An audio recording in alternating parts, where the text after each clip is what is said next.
One of the most popular aspects of releasing is working on goals.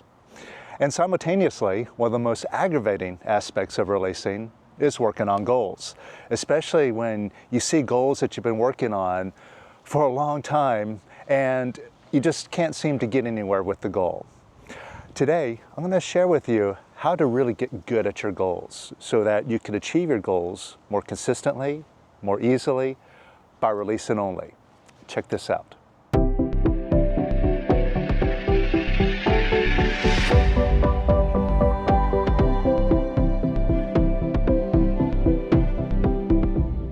Welcome to the Power of Quiet, the simple way to self-realization.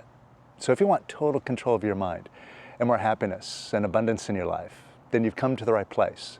So if you're new here, make sure to subscribe. You're going to love what we show you, primarily because it is 100% experiential, meaning you don't have to believe me, but you could take it for checking and prove it to yourself. And if you're a regular here, you love the work that we do, and it makes a big difference in your life, then let us know. Starting off by hitting the like button below and sharing your gains, sharing your experiences, or any questions that you have, drop those in the comments below and I'll jump in whenever I can and answer those for you. Now, today I want to talk about goals, because goals is one of the more attractive aspects of releasing. It's like one of those sexy things that we all get into. It motivates us to release so that we could achieve some big goals that we have in life. But goals is something that I often see people complain about. Oh, I'm not getting my goals, the releasing isn't working, I don't know what I'm doing wrong, and on and on and on. And the first question I ask in these situations is, how much are you working on your goal? When was the last time you actually pulled out your goal chart and did some writing and releasing on it? And the answer to that question is usually, I can't remember the last time I actually sat down and really worked on my goal. I kind of think about it in my head once in a while, and I feel a contraction, I let go of that every once in a while.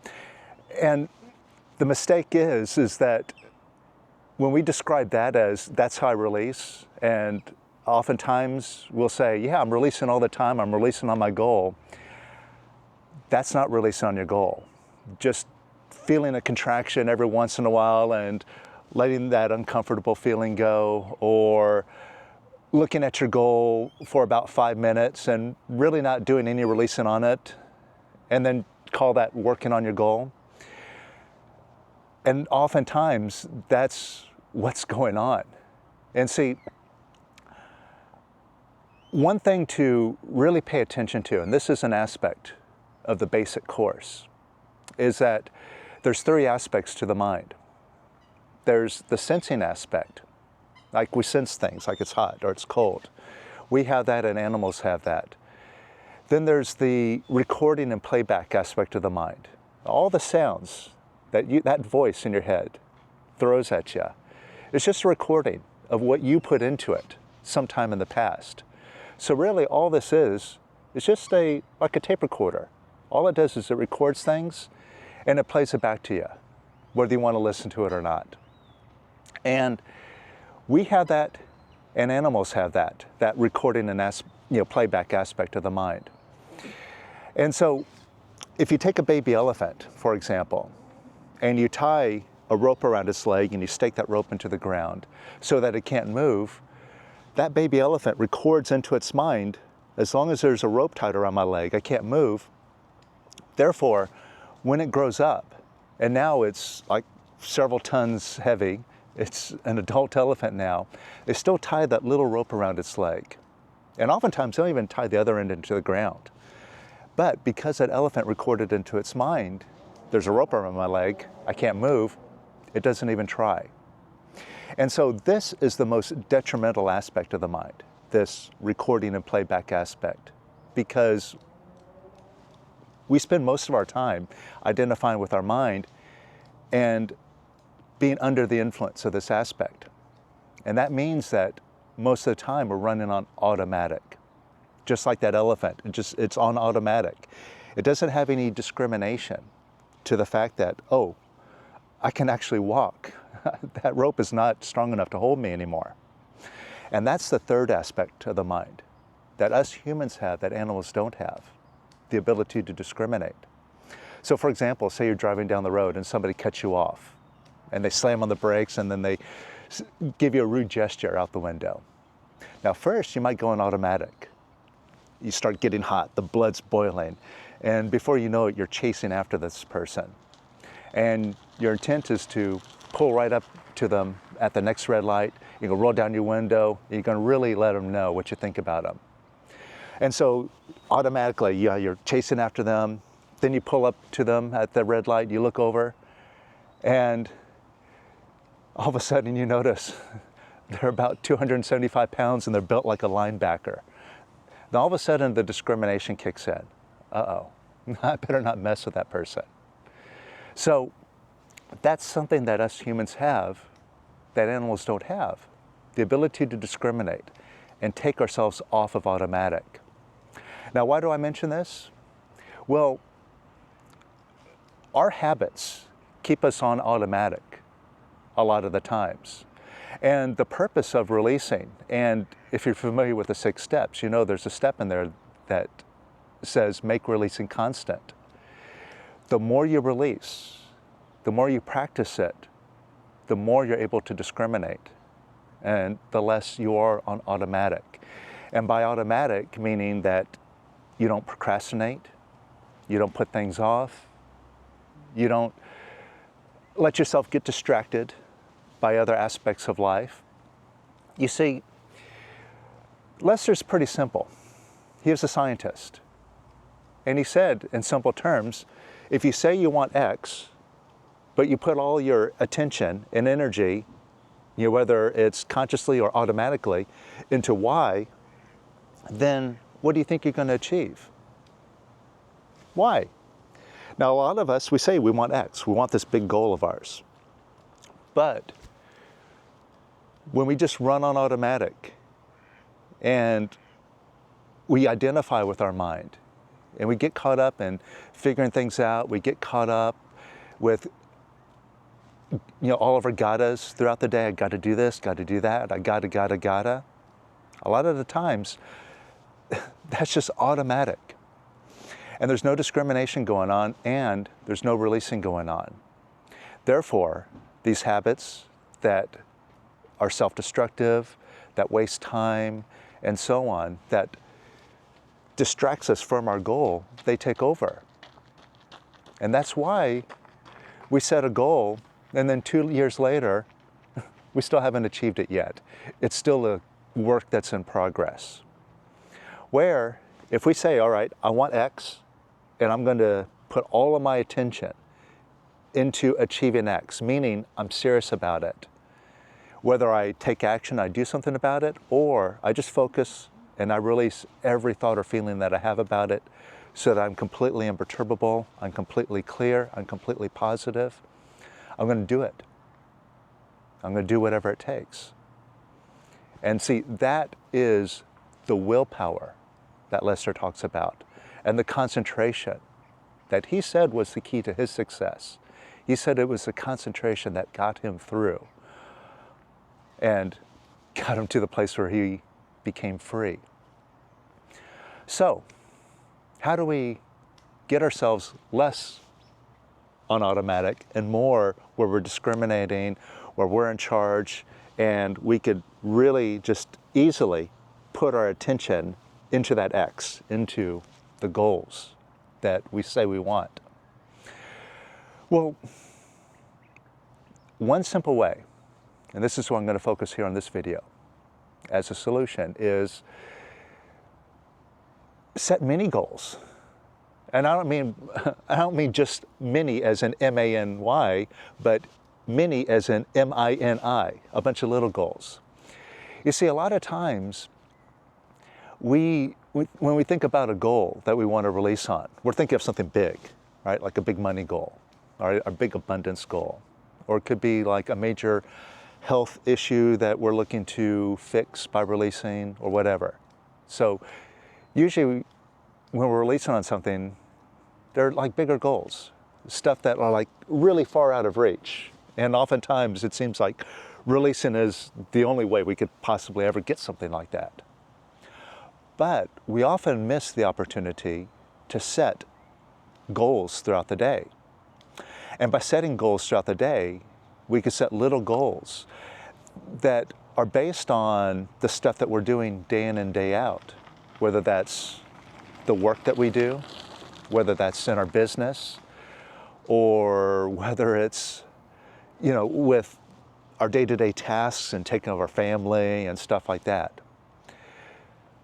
If you look at a lot of the stuff that you do day in and day out, whether it's the work that you do or your daily chores, you can see that there's often an automatic aspect. You just do it because you got to do it. And a lot of times you don't like doing it. You're just like, okay, I got to do it just to get it done. But a lot of times there's a lot of effort, there's a lot of resistance, there's struggles, there's problems, it takes time, and we're generally not happy. We can't wait for whatever it is to be done with. And that leaves us to being on automatic and complaining to ourselves, get busy trying to figure things out, beating ourselves up, and getting into those negative spins that we do every single day. But if we start our day by setting intentions, which are just basically like mini goals, right? So I have a project to do at work today. Well, rather than I got to do the project, I'm going to do it, and whatever happens, happens, set an intention. I'm going to get this project done, and I'm going to get, whatever result that I choose to get out of it with ease. I'm going to allow the project to be done easily and in far less time than I've ever done it before by release and only, things like that. So now you're more proactive and self-determined about how my day's going to be, the things I'm going to do today, how are those going to unfold throughout the day, and set intentions so you can hold in mind what you really want instead of just being like a wisp in the wind and just going wherever the day carries you, which usually ends up in unsatisfactory places a lot of the time. So let's do a little example of this. Let's put this into practice. And we'll just do a little light releasing on it so you can kind of get a sense of how you can make the stuff, your intentions, day to day, very easy, and then make all the stuff that you have to do every day very easy, very efficient. And as you continue releasing and setting intentions, everything that you do throughout the day is going to get easier and easier and easier. You're going to get more and more productive. You're going to have more and more time until you're just going to sit back and you're going to see that you have to lift a muscle. And you could do everything and have everything by releasing only, which, by the way, is one of Lester's prescribed fast steps to freedom. So think about something that you have to do today.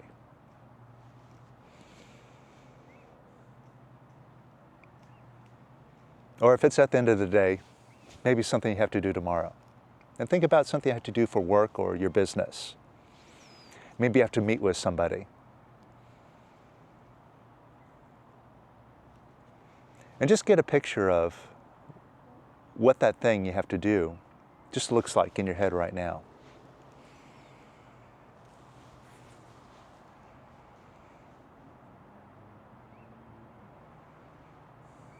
And see if you have any feelings of resistance about it. And that's easy to see. All you have to do is just put your head down because, like I mentioned, the mind is just a recording and playback machine. So from the neck up, all it does is it records things and plays them back to you. But it doesn't erase anything from the neck up. Where you can erase things is here, from the neck down, in your stomach or chest area. So as you think about this thing that you have to do, either today or tomorrow or whenever, just close your eyes, put your head down towards your stomach or chest, so you can just notice what you're feeling there. And notice if you feel any sort of tightness or contraction in your stomach or chest. a sort of a clenching feeling. All right, notice something like that? Or a feeling of like inner resistance, just right there in your stomach or chest. And that's showing you that when you're thinking about this thing, there's part of you that has resistance to it. You have feelings about it. And those are the feelings that often, when you have to do the thing anyway, you have to fight through your feelings in order to get it done. You know, through your feelings of boredom, your feelings of frustration, aggravation, whatever. And you have to kind of work through those feelings because you got to do the thing anyway. And because of that, it tires you out, it wears you out, it's no fun. So the first thing you could do is just recognize, hey, if I have a contraction there, that's my body letting me know I'm resisting this thing. If I got to do it anyway, how does it help me to resist it? Right? See, now we're discriminating. If I got to do it anyway, well, why don't I just let go of the resistance and just allow it to be easier? So at least I don't feel so pressured as I have to do it, pushed around as I have to do it. All right?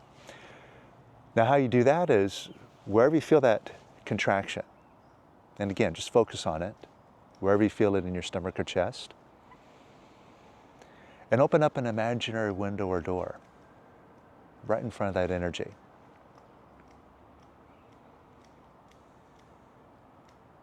And just open up and let that energy just go out the door.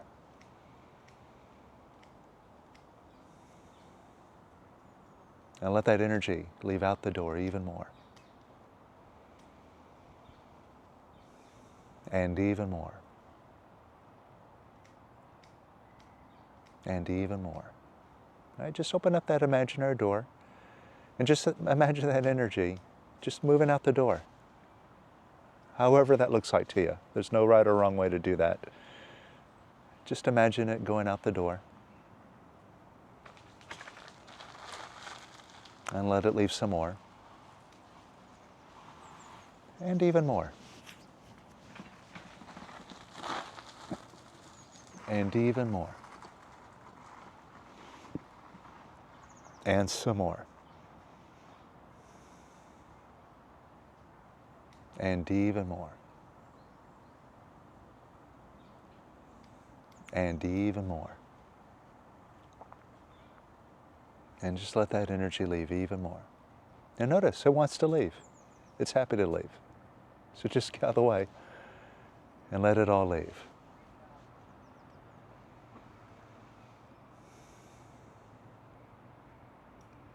And notice how you feel now. Just notice if you feel a little bit lighter.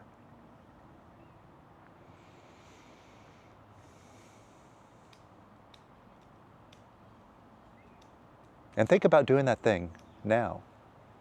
And see if you feel easier doing it. Like, oh yeah, I could do it. I don't have any problem with it now. I could do it. I could be happy doing it. I could let it be easy. I can enjoy myself. And I can get it done brilliantly. All right, you'll notice as you feel lighter, the picture shifts in your mind. And this is something else that Lester always pointed out, is examine your thinking. Notice what you're holding in mind. And in terms of what I was talking about earlier, when you're on automatic, going through your day, typically automatically, notice what you tend to hold in mind automatically. Versus if you're to set intentions and you focus on those intentions, notice what you're holding in mind. If you're really clear about what you're doing, your intentions, and also releasing. And the more you release, the happier and lighter you get. And the happier and lighter you are, the more clear you are, and the more effective decisions that you make. And so by releasing, by practicing this little thing of just setting intentions, little mini goals throughout the day, every day, it starts cycling you upwards. And talking about examining what you're holding in mind, I'll just give you a personal example. You see, every day throughout the week, when I show up at the computer to start trading in the prime times when the market's moving, right? I'm showing up in specific times. And a lot of times I'll have certain intentions about what I'm looking for, because I kind of plan stuff out at the beginning of the week. And I'm just kind of showing up and looking to see if my predictions are unfolding. But oftentimes, what I'll notice, if I'm not really paying attention and I'm allowing myself to be on automatic, I'm just showing up and I'm kind of like, yeah, well, I'm just going to see whatever happens. However, when I started getting smart and I realized, wait a minute, if I'm sitting down here in front of the computer, how about I just set an intention to have an easy trade setup just appear during the day? Something that's just really easy. I don't have to think about it. I don't have to second guess myself. As soon as I see it, it's clear. I can jump in. I know my risk. And that's it, right? Can I allow myself to have a super easy trade today? And then see if there's any thoughts or feelings that come up to the contrary. Oh no, or I'm afraid, I don't want to lose any money, I don't want to make a mistake, or on and on. So I can stir up any negative thoughts that I have working around inside of me and just release those so that I just feel nice and positive and clear and imperturbable. And also, a lot of times, I can set intentions to be very specific. I allow myself to make a 10-point trade today, easily. And even if there was something that I hadn't planned for, that I didn't have projections for already, I could just hold that goal in mind and release on it. And then again, any thoughts to the contrary. Oh no, probably nothing's going to happen. It's a dead day in the market, and on and on and on. Just by releasing on it, I get to hold in mind, I allow a 10-point trade to unfold for me today with ease by releasing only. And so just by doing that, by setting these intentions, number one, it gets me to examine what my thinking is, what I've been holding in mind. Am I still holding on to those latent thoughts of, yeah, I'm probably not going to have a good trade today, nothing's going to happen, or if I do something, it's going to be risky, I'm afraid, and on and on and on. And being able to catch those thoughts and just keep eliminating them, keep eliminating them, keep eliminating them until they're gone permanently. So, because I don't need those thoughts, seriously. None of us needs self-defeating thoughts like that. So by doing this, I found that it's really helped me to keep on track, keep quieting that mind, and day after day, my life and my goal, my gains, the results that I'm getting from these goals that I set every day, just keep getting better and better and better. All right? So that's my challenge to you. Start setting little mini goals. Try it. And I'm sure definitely you'll like it. And if you want to do some more serious work that will really help you get a lot of momentum and acceleration with your releasing, then join me in one of our live classes. I have a health and fitness class starting this September, and I'll put a link to that below. And also, if you are interested in the trading course, we did this back in 2020. It's a fabulous course. You could still jump in and go through all the material and learn it all perfectly by what's there. Then I'll leave a link to that below. It's called the Money Alchemy course. So you can check that out in the description below. All right, so anyway, happy releasing. Keep it up, onwards and upwards, and I'll see you soon.